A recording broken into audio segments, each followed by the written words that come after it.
안녕하십니까. 이 시간 통일가 19 성략시대 사도행전 참아버님 모시고 효성과 충성의 도리를 다하신 존경하는 선배님들, 오늘 이 시간에는 조정도 여사님에 대해서 알아보겠습니다.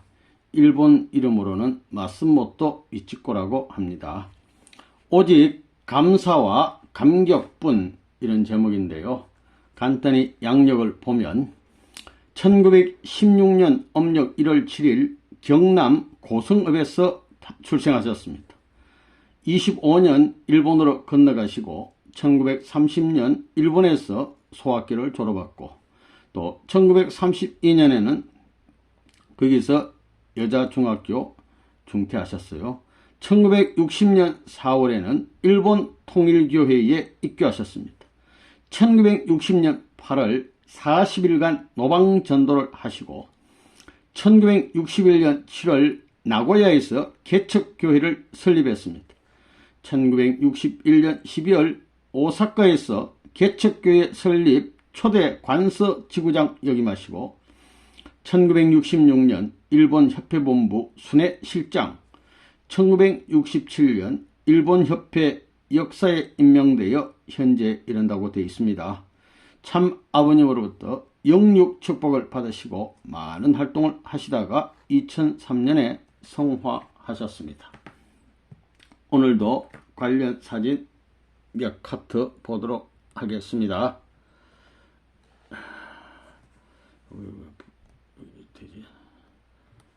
여기 보면은 잘 아시는 바대로 참 아버님 계시고요. 이분은 최봉천 선교사님 되겠습니다. 일본 선교는 이 최봉천 선교사님부터 시작이 되겠습니다. 물론 그 이전에 아버님의 정성의 뿌리가 계셨습니다.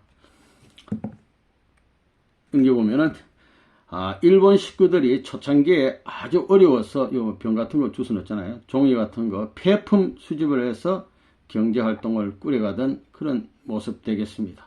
아주 초창기에 어려운 시절 폐품을 수집하는 일본 식구들 모습 되겠습니다.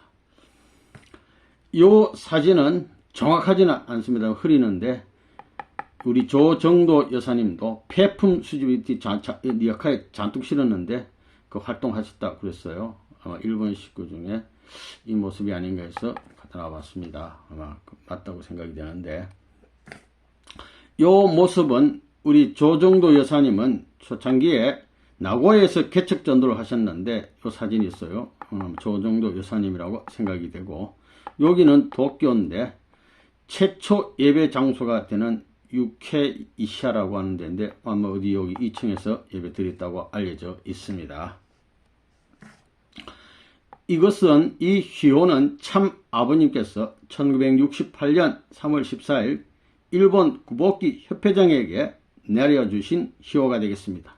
일본 지정 충효 지원, 일본의 그 식구들이 세워야 할 뜻은 충효의 그 권한이 있더라고요. 충효의 도리를 다하라는 귀한 효를 하사해 주셨습니다. 이 사진은 무슨 사진이냐면은, 여기는 큰 체육관 같은 데인데요. 여기는 우리 식구들하고 일반인들이 이렇게 모여 있는데, 천주평화연합 조국 향토하는 대회라고 세계 189개 순회하면서 말씀을 전하는 이런 귀한 대회인데, 일본 12개 도시 중에서 첫 번째 여기 후쿠오카인데 2006년 5월 13일 한 7,000여 명이 모인 자리에서 말씀도 하고 축복도 하는 장면 되겠습니다. 아주 많이 발전됐지 않습니까? 요거는 일본 12개 도시 중에 맨 마지막에 도쿄 대회인데, 여기 어디냐면은 지바 포토 아리이나라고 하는 곳인데요. 여기서 2006년 5월 24일 한 6,000여 명이 모여가지고 행사하는 장면 되겠습니다. 이상으로 간단히 사진 몇 카트 봤고요. 그럼 이제 본격적으로 우리 여사님의 수기를 읽어보도록 하겠습니다. 오직 감사와 감격뿐 조정도 우리 여사님, 나의 고향은 경남 고성읍 수남동이며 나는 유교 신봉자인 조봉서 씨와 독실한 크리스찬인 어머니를 부모로 하고 두 오빠 밑에 외동딸로 태어났다. 오빠 둘이 있고 외동딸로 태어났었어요. 그때 어머니는 대단히 기독교를 잘 믿었고 어머니가 신앙이 아주 깊은가 봅니다. 나의 둘째 오빠는 일본에 가서 고학 생활을 했다고 그랬습니다. 이 둘째 오빠가 누구시냐면 조우만욱이라고 하는 분인데요. 이분은 일본에서 경제활동을 해서 큰 공을 세우신 귀하신 우리 장로님 되겠습니다. 우리 조정도 여사님보다는 같은 오빠라도 나이가 한 12살 정도 더 많습니다. 그런데 이분은 일본에서 1969년도에 아버님 순회하실 때 일찍 축복을 받으신 분이고 우리 조정도 여사님 교회 들어온 지 몇 년 후에 교회에 들어오셔가지고 일본 발전에 큰 공을 세우신 오빠 조우만욱이라는 귀한 장로님 되겠습니다. 2005년도 성하셨는데 이분의 그러니까 따님 중에 조군자씨라고 있는데 이분은 유광열 회장님, 유명한 유광열 회장님 430가정 축복을 받으신 분 되겠습니다. 큰 오빠는 미국의 세상을 떠났다. 이 작은 오빠는 일본에 가서 고학생활을 하고 큰 오빠는 일찍 세상을 떴어요. 나는 늘 어머니가 뜰 앞에 나가 바위에 엎드려 새벽 기도를 할 때 그 어머니의 치맛폭에 쌓여서 어머니의 기도 소리를 듣는 것이 그의 매일 새벽의 일이었다. 어머니 매일 새벽 기도해. 어머니의 기도는 주님이여 빨리 오셔서 이 민족을 구해 주시옵소서. 가정과 그리고 멀리 일본에 가 있는 아들을 지켜 주시옵소서 하는 것이었다. 이 어머니의 기도에 참 은혜로 오빠라든가 이분이 귀한 하늘 일을 한다고 생각이 됩니다. 그때 오빠는 이제 일본을 가서 고학생활을 하는데 빈민가에서 방 하나를 얻어 새들어 있었다. 낮에 학교에 가면 그 사이에 아르바이트하는 할머니들이 과자를 봉투에 집어넣고 학교에서 돌아오면 밤 1시까지 일을 하고 있다. 고학해서 돈 벌어가면서 공부해야 돼요. 그러면서 아주 부지런했다고 그러십니다. 오빠도 민족을 사랑하는 마음이 강해서 어떤 일에도 일본 사람에게 절대로 지지 않겠다는 마음이었다. 그때 그 상인들이 근처의 사람들은 오빠를 퍽 칭찬하였고 아주 성실해. 젊은 처녀들이 오빠를 존경하며 따랐다. 그래서 나는 오빠에 의해서 학교 공부도 하게 되었고 18살엔 시집도 가게 됐다. 오빠가 공부도 시켜주고 시집도 보내주고 이렇게 됐다고 합니다. 그런 가운데 제2차 세계대전이 일어났다. 전쟁이 한창 격심해지자 시부모를 한국의 마산에 피난시켰고 소개시켰고 피난차 귀국했다가 남편은 그만 마산에서 세상을 뜨고 말았다. 남편분이 그만 일찍 돌아가셨어요. 그 남편이 간 후에도 나는 동경에서 애들을 데리고 공장을 지키고 있었는데 미국 B-22-29 맹폭으로 동경 시가지가 불바다가 되는 바람에 그 공장마저 타버리고 말았다. 일시에 거지가 된 거예요. 1945년 8월 15일에 일본이 망하자 그 후부터 더욱 심한 가난과 고생의 생활이 시작되었다. 그렇지만 나는 늘 오빠와 같이 살았기 때문에 33살까지는 별로 고통을 느끼지 못했다. 오빠가 늘 방패막이가 됐어. 오빠가 사업에도 실패하고 이제 오빠마저 사업에 실패하고 가정이 깨지자 먼 데로 가게 되었다. 두 분이 막 갈라지게 생겼어요. 오빠 사업이 실패해가지고 오빠와 헤어지면서 그때부터 진짜 고생의 생활이 시작되었다. 그때까지 오빠한테 얹혀 살다시피 했기 때문에 세상이란 아무것도 모르고 있었다. 전쟁 전까지는 늘 일본 사람으로부터 조센찐 하고 모욕적인 호칭과 차별적인 대우를 받았다. 일본 놈들이요. 그때 조센찐이란 말은 한반도의 식민지 백성을 뜻하는 경멸자의 호칭이었다. 쪽팔린 놈들. 그럴 때마다 나는 왜 우리 민족이 업신여김을 당하고 천대를 받아야 되느냐 하는 것을 늘 생각하고 비관했다. 우리는 소녀에 상처를 주잖아 이거. 나는 신주쿠에 있는 장로교회에 다니고 있었다. 그러니까 이제 신앙생활 하시는 겁니다. 교회에 다닐 때 열심히 다녔기 때문에 목사로부터 많은 신임을 받았고 집사의 선임도 받았다. 집사가 됐어. 또 교회에 다니면서도 정말 하나님이 계실까? 주님이 재림하실까? 하는 문제를 두고 늘 의심을 품고 있었다. 진실하게 신앙하면 이런 문제가 대두되는 거예요. 그리고 늘 목사님한테 질문을 많이 했다. 왜 이스라엘 민족은 선민이고 한국이나 일본 민족은 선민이 아니냐? 그리고 한국은 참으로 불쌍한 나라인데 왜 구해주지 않느냐는 질문도 했다. 그러나 그에 대한 만족한 답변을 한마디도 받지 못한 채 습관적으로 늘 교회에 다녔다. 지금도 그래요. 그리고 4년 동안 판매원 생활을 하면서 고생을 많이 했기 때문에 어려우니까 먹고 살기 위해서 참 경제적으로 활동을 많이 했는데 고생을 많이 해가지고 병을 얻었어요. 고생을 많이 했기 때문에 병이 나고 말았다. 오빠도 이제 어렵게 되고 본인이 이제 돈 벌어야 되니까 병원에 가서 진찰을 받은 결과 폐결핵이라고 한다. 엑스레이 사진을 찍은 결과 6개월간 절대 안정이 필요하고 3년간을 치료를 받아야 된다는 진단이 나왔다. 그리고 또 폐병뿐 아니고 늑막염까지 걸려서 정말 움직일 수 없게 되었다. 아주 어렵게 됐어요. 그런 이렇게 막 치료하는 와중에 어떤 일이 있었냐면 최봉천 선교사님을 만나게 됐습니다. 그래서 최봉천 선교사님이 그 청년이 무슨 말 하냐면 나와 같이 우리 사무실로 갑시다 하고 나를 초청했다. 그래서 함께 따라간 곳이 어디냐면 통화사라는 출판사였다. 그곳은 2층 집이었는데 조그마한 방이 있었다. 그 목사의 집에서 사무실에 도착할 때까지 계속해서 최 선교사는 나에게 하나님에 관한 말씀을 해주었다. 거기에서 그때 또 내어놓은 것이 조그만 보자기에 싼 음식이었다. 그리고 그분은 이것은 하늘로부터 내려진 만나입니다 라고 말하는 것이었다.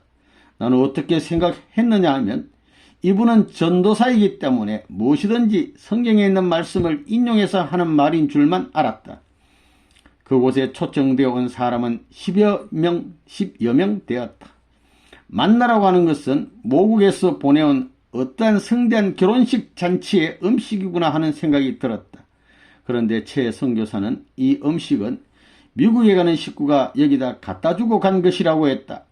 그 음식이 1960년도에 선생님의 성원 식상에 올랐던 음식인 것을 나중에 알았다.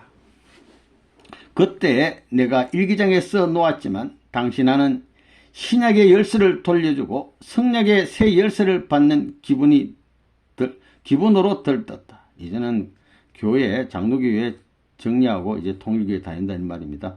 그때 그분은 나의 기준을 보면서 메시아의 강림과 재림의 목적을 말씀해 주셨다. 나는 그 말씀을 듣고서 대단히 놀랐다. 그 말씀을 들으면서 마음속으로 이분이 정말 예수님이 아닌가, 이분이 다시 오신 주님이 아닌가 하고 생각하고 있었다. 그리고 그 최 선교사의 모습을 보니까 그 모습도 그렇고 태도도 그렇고 나이도 32, 3세로 보이기 때문에 정말 예수님이 다시 온 것 같이 느껴졌다. 그 나이쯤 됐잖아, 최 선교사님이. 예수님의 서러움을 대신 호소하는 것이었다. 정말 나의 가슴은 뛰었다. 말씀 도중에 질문했다. 당신은 누굽니까? 그러자 니시카와, 최봉천 선교사님의 일본 이름인데, 선생은 당신 집에 가서 기도해 보시오 하고 대답했다. 그래서 집에 와서 기도해 보았으나 아무런 답변도 받지 못했다. 그때부터는 매일 병원에 가야 했지만 가지 않고 대신 매일 원리 강의를 들으러 갔다. 처음에는 창조 원리와 타락론을 들었는데 그때 내가 꿈을 꾸게 되었다. 꿈속에서 내가 걸어가는데 온 세계가 뱀으로 가득 차 뱀들이 꿈틀거리고 있는 것을 보았다. 처음에는 2마리의 뱀이 싸우더니 그 다음에는 온 세상이 뱀으로 찼는데 가득 찼어. 조금 있더니 불덩어리가 나와 뱀들을 전부 다 태워 죽였다. 그 다음에 한국의 흰 바지 저고리를 입은 한 청년이 나와, 이거 참 아버님이지. 그 뱀이 탄 재를 다 쓸어버리자 새로운 길이 생겨서 가게 되었다. 이런 참 예시적인 꿈을 꿨습니다. 나는 곧 최봉천 선교사에게로 달려갔던 것이다. 최 선교사는 타락론을 강의해 주었다. 강의를 듣고서 나는 독사의 자손인 것을 알았다. 그때 울음이 터져서 계속해서 울었다. 원리 강의를 다 하고 한국의 재림 주님이 오신다는 것을 최 선교사가 밝혀 주었다.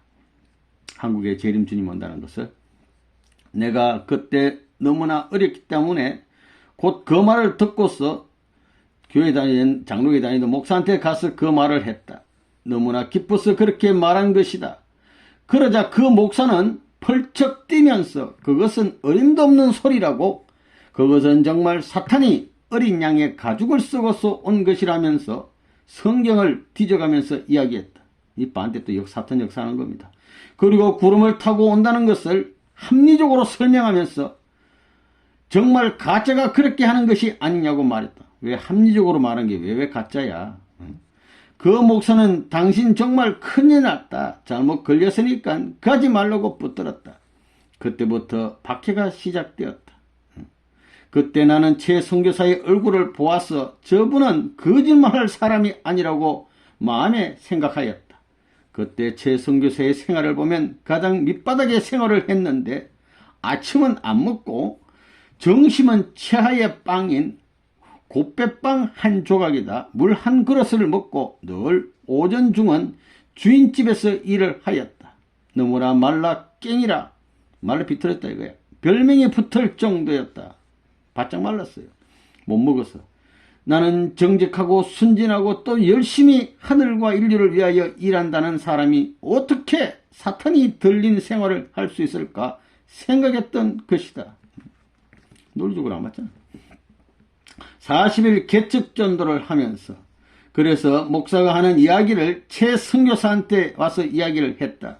그랬더니 목사는 하나님에 관한 것을 합리적으로 설명할 수 없다고 했는데 그 목사가 사실은 하나님을 과학적으로 합리적으로 증거해서 그것을 모든 사람에게 알려야 하며 그런 사람으로부터 성경은 풀리게 된다고 했다. 시대에 맡겨야지. 만약 하나님이 추구하시는 합리적인 그곳이 지옥이라면 우리도 지옥에 가야 되지 않겠습니까? 하면서 지옥에 가면 그곳이 천국이 된다고, 그리고 나를 따라오는 사람은 그런 사람이 아니면 따라오지 못한다고 대답하였다. 또 하나님께서 지옥 보낼 때 너가 어찌하여 나를 과학적으로 합리적으로 증거했고 또 왜 그렇게 사랑과 정성이 지극한 사람을 만들었느냐고 할 때에 그렇게 만들었기 때문에 지옥 가야 된다고 하면 기쁘게 지옥 가야 될 것이 아닌가고 이야기했다. 사도 바울과 같이 자기가 지옥에 가더라도 남을 천국에 보낼 그런 마음이 없고 마음이 아니고서는 천국에 갈 수 없다고 최봉천 선교사는 말하는 것이었다. 사도 바울도 그랬잖아요. 유대인들을 전도하기 위해서 자기가 그리스도에서도 끊어질지라도 제발 좀 유대인들 전도하고 싶다. 그 말씀을 듣고서 나는 모든 것을 완전히 결정했다. 내가 최 선교사를 만난 바로 그때가 1960년 4월 초순이었다. 그해 8월 16일 최 선교사에게 간청하여 나도 당신과 같이 전도사가 되겠다고 말을 했던 것이다. 그때 최 선교사는 교부회관이라고 하는 건물에 5층을 빌려 쓰고 있었다. 거기서 매일 오후 2시에 예배를 보았는데 할아버지 2~3명, 할머니 한 15명 정도밖에 모이지 않았다. 최 선교사는 미륵국 했기 때문에 늘 당국으로부터 쫓기는 몸이 되어 자유로이 전도할 수 없었다. 늘 숨어다니면서 엄밀히 전도하고 있었다. 나중에 알고 보니 겨우 교회를 세운 지 6개월 만에 나를 만나게 되었던 것이다. 그때 한국에서는 파고다 공원에서 흑판 강의를 하고 있었다. 그 말을 듣고 나도 흑판을 가지고 강의를 하겠다고 말했더니 좋아하시면서 마치 고대하고 있었던 것처럼 기뻐하셨다. 그래서 니시카와 선생이 작은 흑판을 사주면서 강의할 장소를 골라주겠다고 말했다. 그곳이 바로 현재 일본의 중심 성지로 정해진 명치신궁의 외원이었다. 그곳은 굉장히 큰 뜰인데 여름에는 많은 청춘 남녀들이 아베크 막 만나고 하는 장소였다. 그때까지 나는 정말 전도사가 된다는 생각도 못했었고 또 노방전도도 엄두도 못 냈다. 그렇지만 원리 말씀을 듣고 나니까 이제는 더 가만히 참을 수가 없었다. 가슴 속에서 폭발돼요. 정말 내가 믿을 수 없을 만큼 기쁜 것은 우리나라에 어떻게 주님이 오실 것이냐 하는 그 문제였다. 전차 타고 어디에 갈 때 전차가 오고 가는 것이 느려서 다닐 수 없을 정도였다. 전차가 빨리 갔는데도 마음이 급하기 때문에 전차가 가지 않는 것 같은 그런 느낌이었다. 그때 나는 아이들과 오빠, 그리고 자기를 돌봐주는 오빠 있잖아. 그리고 교회로부터 반대를 받았다. 모르니까 자식들과 오빠한테 이제 반대를 좀 받았어요. 아까 그 유명한 우리 조응만이라는 오빠. 또 그때 병원에서는 6개월간 안정해야 된다고 했다. 그러나 6개월 후에 죽어도 좋다는 각오를 가지고 나가 전도했다. 얼마나 말씀에 불이 붙었으면 죽어도 좋다 이거 전도하다가 이렇게 됐단 말이야. 나는 폐병에 걸려 있어서 열이 오르내렸으며 그런 가운데서도 전도했기 때문에 특히 오빠하고는 의자를 들고서 싸운 일도 있고 약을 전부 집어 던지는 일도 있었다. 오빠로서는 그렇잖아요. 동생이 약을 먹어야 되는데 약을 안 먹고 전도한다니까 얘가 죽으려고 그러나 일이 되는 거야. 약을 다 버리고서 그래 가지고도 정말 전도하지 못한다면 하나님은 나를 깊은 지옥으로 다시 보내주십시오. 주시옵소서 하면서 집을 떠났다. 이번 비는 벌써 교회에 헌금한 지 오래다. 돈은 교회에다 헌금해 뿌리고 박해가 가해지면 가해질수록 또 최 선교사가 나에게 더욱 불을 붙여주었다. 나중에 안 일이지만 최 선교사는 나를 붙잡기 위해서 필사적으로 노력했다는 것이다. 나는 최 선교사가 정해준 명치신공 외원 그 바깥에 뜰에서 1960년 8월 16일부터 개척 전도를 시작했다. 꼭 40일간이었다.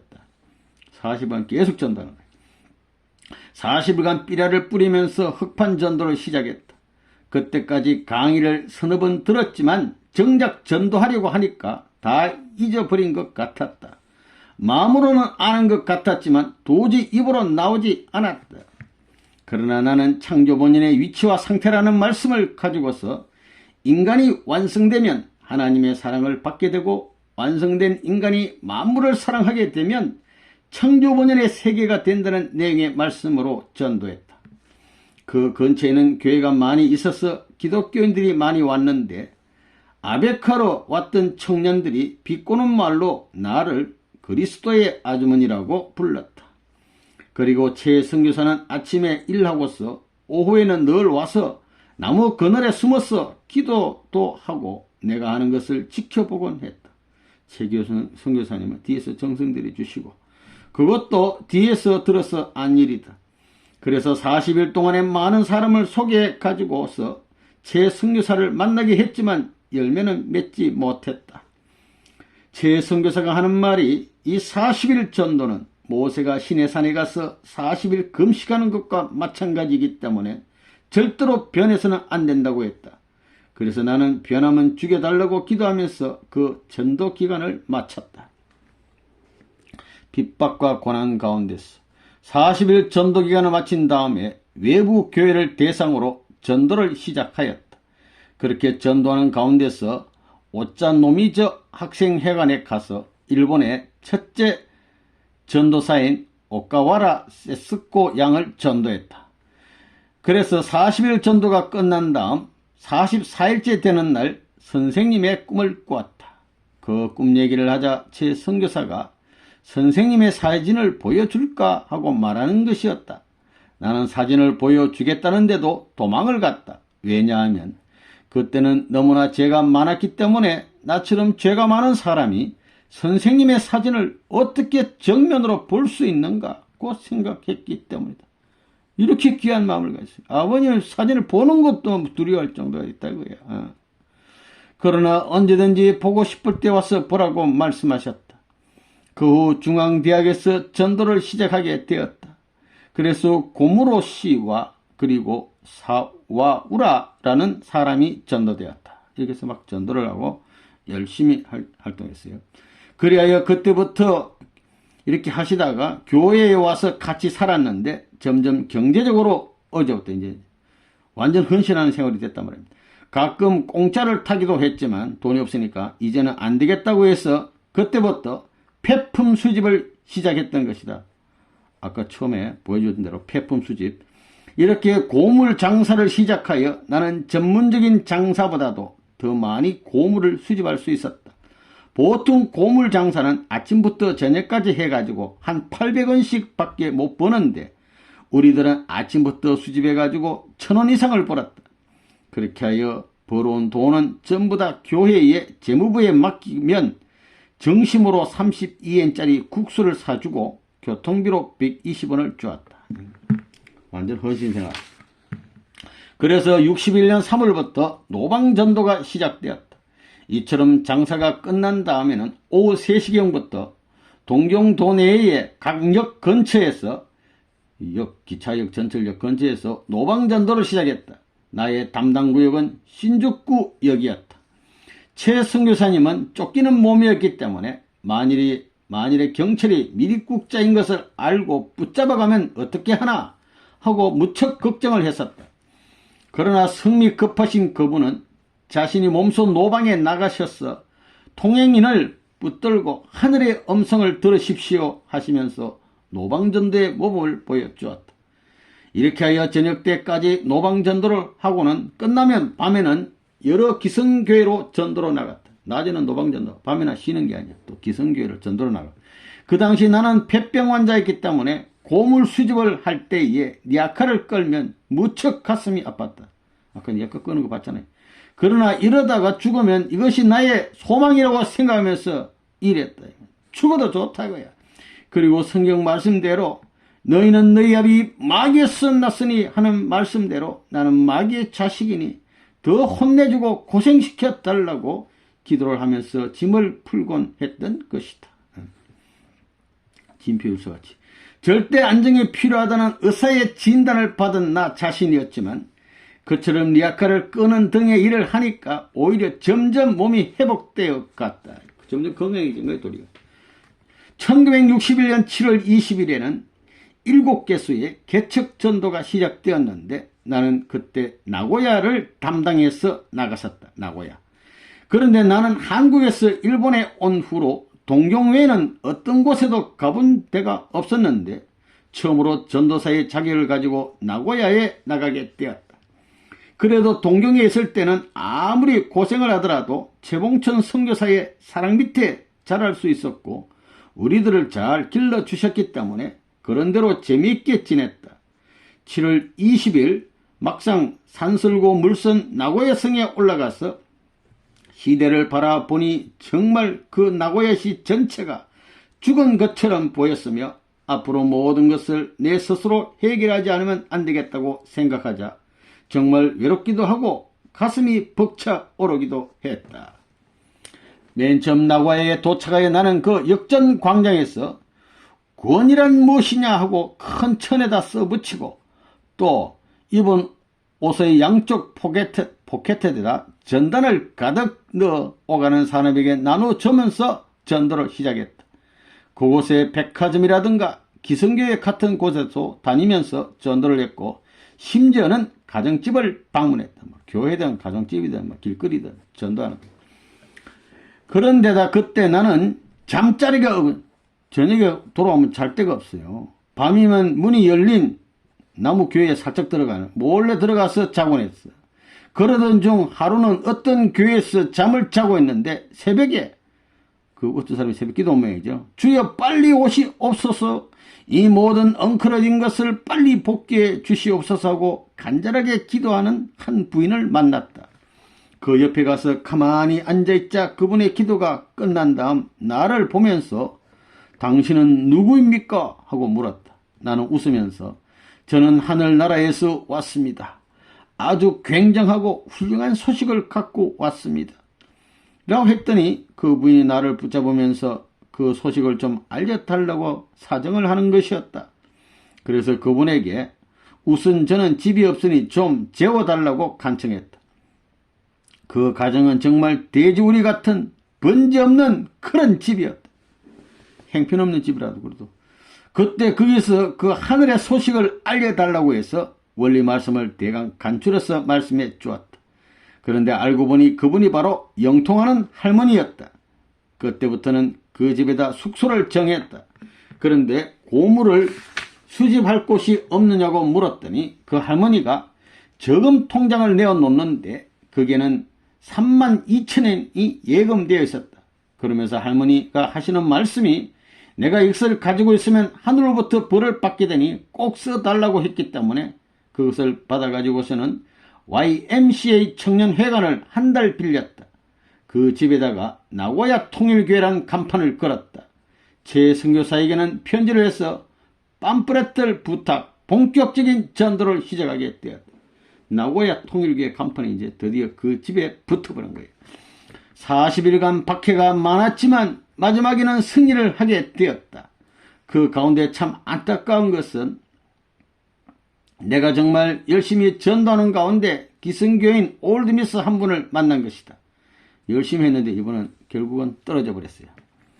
그래야 다시 또 열심히 전도하다 보니까 세 사람을 만났는데 그들에게 열심히 원리 말씀을 전했다. 처음에는 한번 들어보지만 듣더라도 교회는 안 나가겠다고 말하는 것이었다. 그래야 내일 아침 9시에 가서 강의를 해주기로 약속을 했다. 약속을 해놓고는 하나님의 좋은 말씀을 잘 듣게 해달라고 열심히 기도를 했다. 만나기 전에 이제 기도하고 간 거예요. 그런 후에 아침밥도 안 먹고 흑판을 메고 버스를 탔다. 금식한 거지. 거기에서 메시아의 강림과 그 재림의 필요성을 강의해 주었다. 말씀을 통해서 예수님의 십자가 예정이 아니고 당시에 인간이 책임을 못 다했기 때문에 그렇게 되었다고 하자 이분들이 놀래가지고 더 들어보자고 하는 것이었다. 그래서 다시 기도를 해주고는 타락론을 강의했다. 그날 밤에 16명을 놓고 강의했다. 그 중에는 할머니가 한 분 있었는데 말씀에 감명을 받고 자기 집에 유치원을 헌납하겠다고 하였다. 급히 유치원을 내어준 데서부터 교회의 틀이 잡히게 됐다. 교회에 건물이 생기게 되었고 헌금이 5만 원이나 들어왔다. 그때가 바로 40일 전도가 끝날 때였다. 즉 이렇게 하여 나고야에 교회가 생기게 되었던 것이다. 본격적인 교회. 그 당시 최 선교사는 대판에 있었다. 오사카에 있었는데 나는 너무나 기뻐서 이것을 알리고자 대판으로 나고야에 사탄의 모가지가 떨어지다라고 전보를 쳤다. 얼마나 기쁜지 최 선교사한테 알리고 싶어서 전보 쳤어요. 나고야 교회에서 다케 우치시라는 전 구주 지구장 등 여러 유명한 사람이 전도된다. 전도가 많이 된 거예요. 그래야 그의 12월에는 대판 전도를 맡아 나갔다. 이제 나고야는 이제 전도만 해놓고 이제 대판으로 오사카로. 대판은 나고야 이상으로 고생이 심했다. 그 후 5년간 대판에서 전도 생활을 했다. 나는 대개 기독교인을 상대로 전도를 많이 해왔다. 대판에 도착한 다음에도 먼저 대판교회에 있는 16급을 모두 찾아갔다. 크리스찬의 센터에는 일주일에 한 번씩, 즉 월요일에 신학박사, 목사, 신부 그런 사람들만이 모인다. 월요일 아침 기도회가 끝나면 화동회가 있다. 그리고 새로운 사람이 올 때마다 자기의 소속 교회와 자기 이름을 소개한다. 그때 나는 거기에서 나는 세계 기독교 통일신령협회의 마스모토 미치코입니다 라고 소개했다. 기성교인들, 지식천들이, 인텔리들이 모인, 신학 박사, 목사들이 모인 자리에 가서 통일교를 소개하고 참석을 한 겁니다. 아주 대단한 용기가 있어요. 이렇게 해서 거기서 이제 아버님 말씀을 전했다는 겁니다. 그땐 마침 하동회가 끝난 무렵이었는데 내가 원리를 증거하는 이런 말을 하자 마침 거기에 내 말을 듣고 있던 관서대학장, 이 사람이 제일 우리 쪽을 미워하는 사람인데 기성교인들이 모임에 가서 원리를 증거하니까 반대가 일어나겠죠. 마구 달려 나오면서 외치는 소리가 이 사람의 말을 들으면 안 됩니다. 이 사람은 아주 양을 훔쳐가는 도둑놈이고 굉장한 이단자입니다. 절대로 이 사람의 말을 들으면 안 됩니다 하면서 마구 창피를 주는 것이었다. 관서 대학장이며 신학 박사이고 대판에서 가장 큰 교회의 목사로서 상당히 존경을 받고 있는 그 사람이 이처럼 되어드니 듣고 있던 모든 사람들이 저희들이 설명하는 말에 귀를 기울이고 듣는 것이다.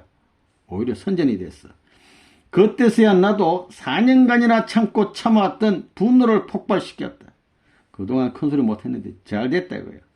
그때 거기서 무슨 말이 나왔는가 하면 이 똥할아버지, 똥영감, 이 똥같은 할아버지야 입 닥쳐라고 고함을 쳤더니 놀라서 그냥 긴 의자에 주저앉아 버렸다. 똥같은 놈 맞잖아. 그래서 또 뭐라고 했는가 하면 당신의 눈을 보니 통일교에 대한 정으로 꽉 차 있습니다. 성경에 보면 원수를 사랑하라 하였고 왼밤을 치면 오른밤도 내놓으라고 했는데 또 원수를 위해 기도하라고 했는데 당신의 얼굴에는 정오가 가득 차 있으니 얼굴을 한번 보시오. 당신의 마음 가운데는 사탄이 들어있습니다. 거울을 보시오라고 욱박질러 주었단 말이야. 아이 대담하게 그냥 소리를 질렀더니 그랬더니 마지막에는 또 반대 역사예요. 조선 사람이 아주 그 개쌍놈, 아주 나쁜 말이잖아요. 사람한테 개쌍놈 같은 사람, 우리 아버님 존영을 대면서 메시아로 믿고 있지 않는가라고 드리는 거예요. 아버님을 욕하면서 그런 사람 믿고 있지 않냐고 막 이런 반대를 하니까. 그래서 이제 또 대답하는 겁니다. 대답하기를 그러면 예수님은 시골뚝이 목수가 아니었던가? 예수님 당시를 얘기하는 겁니다. 그리고 예수님 당시에도 그 박사 제사장들이 예수님을 믿었던가요? 또 그때 예수님이 그런 천한 목수로서 노방전도를 하는데 누가 들었습니까? 예수님을 아무도 안 들었잖아. 어부와 셀이 들었잖아. 목수의 아들인 그를 누가 메시아로 믿었습니까? 그렇게 말을 하자 막 소리 지르니까 굴복한 거예요. 이제는 알았습니다 하고 항복을 하는 것이었다. 항복을 받아냈어요. 대단한 분입니다. 승리했어. 그리고 이제부터는 일본 교회에서는 또 기독교에 대하여 새로운 전도 개혁을 세우고 있는데 그 사람들은 벌써 우리의 원리 강론을 받아들일 수 있는 태도가 다 되었다. 많이 발전해서 이제 하나님을 진정 사모하고 그 뜻을 펴고자 하는 자는 구원의 손길을 놓치지 않으리라. 아멘. 일본 이름 마스모토 미치코. 대단히 감사합니다. 아주